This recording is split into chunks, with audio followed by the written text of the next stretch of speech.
Well, hello. I am DBJ. This is RPG with DBJ. In today's verbal component, we're going to talk about city guards. Something very simple that you can do to make your city guards more effective. One thing is to give your city guards a very simple motivation. And so, in this way, you don't need to prepare what it is that your players are going to do, but just have them react when the players introduce themselves to that particular city guard or guards. Let me give you an example. You may want to, maybe one of your players is a rogue and likes to sneak over the walls, and another player is a paladin and obeys the law and wants to be, seen as a noble or something. Don't worry about that. What you do is create your city guards and give them a simple motivation: gambling, debt, and a gambling problem. Maybe another one loves really tasty pastries.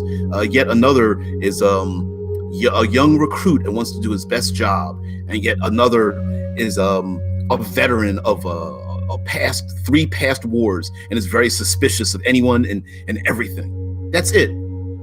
Now, as the players interact with them, let's say the guard with the gambling debt, one of the players wants to bribe him. Maybe this person with the gambling debt is far more likely to take a couple of coins on the side and let them enter the city with their weapons, or open a door or a gate or something late at night and leaving it unlocked for just a moment while the players sneak in to get some funds. Yet the guard that's the veteran, when they hear something or things happen in the city, maybe that guard is far more likely to get up in the middle of the night or increase patrols or to question the shadowy figures walking through their city at night and investigate even further.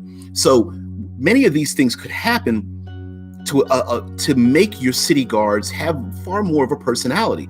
For example, the new recruit may be one that's not willing to break the rules, even though the suspicious guard is like, hey, we need to double our patrols. And the new guard is like, but we have to, ring the bell for the commander and there's no emergency. Why should we do that? Having those interactions happen with your city guards is very good. But let's get past that. So now we've established that we want to have some personality to our city guards.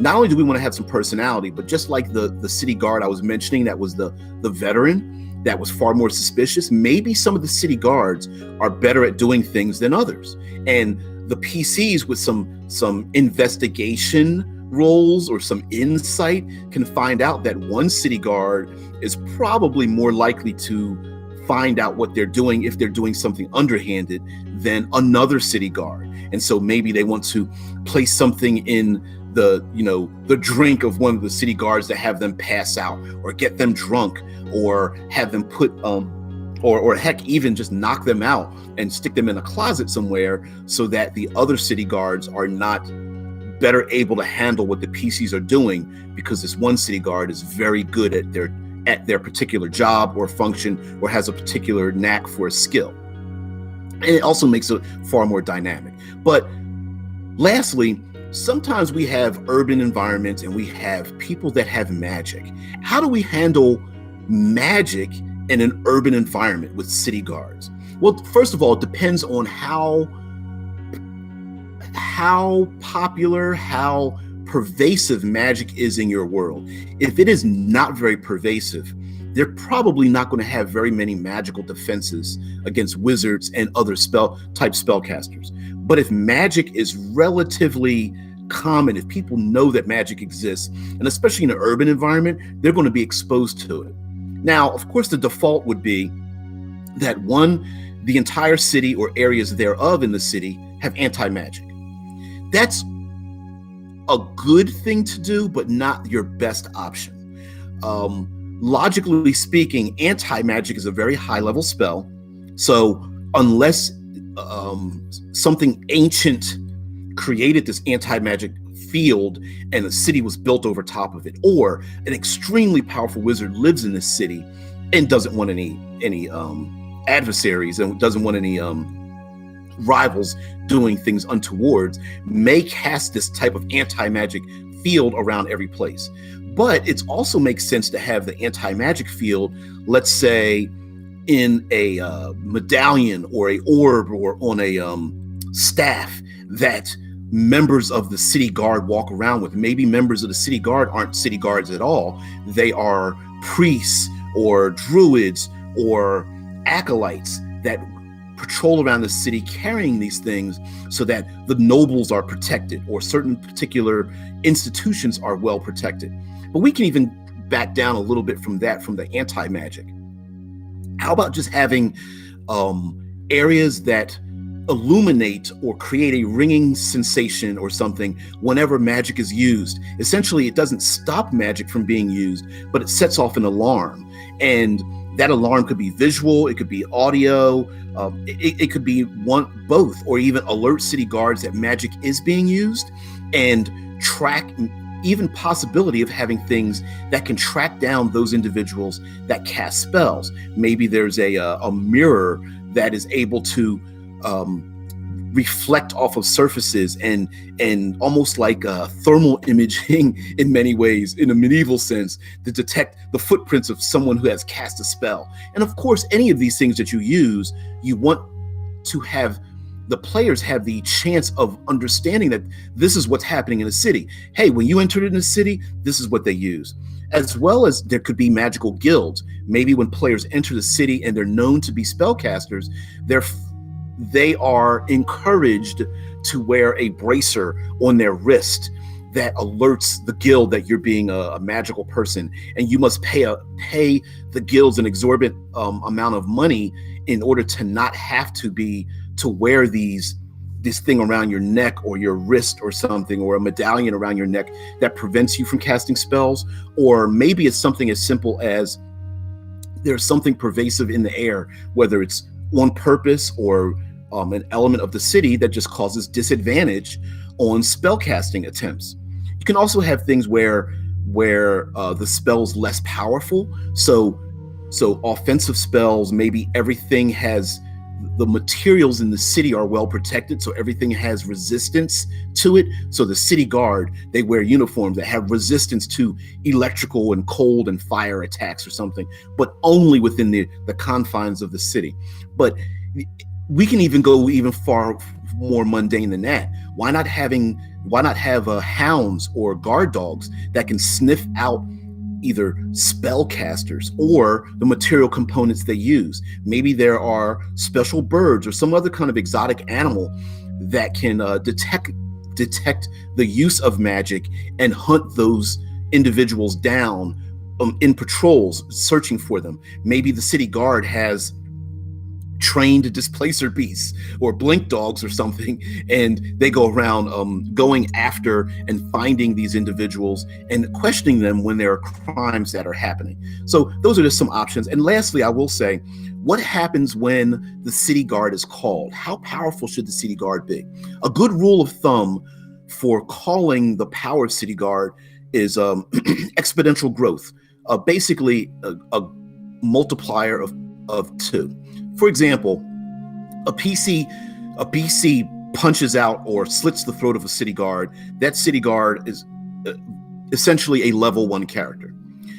The response usually for the authorities is to send overwhelming force. It is a real thing. It is not because the overwhelming force is far more powerful. It is also sent as a psychological factor.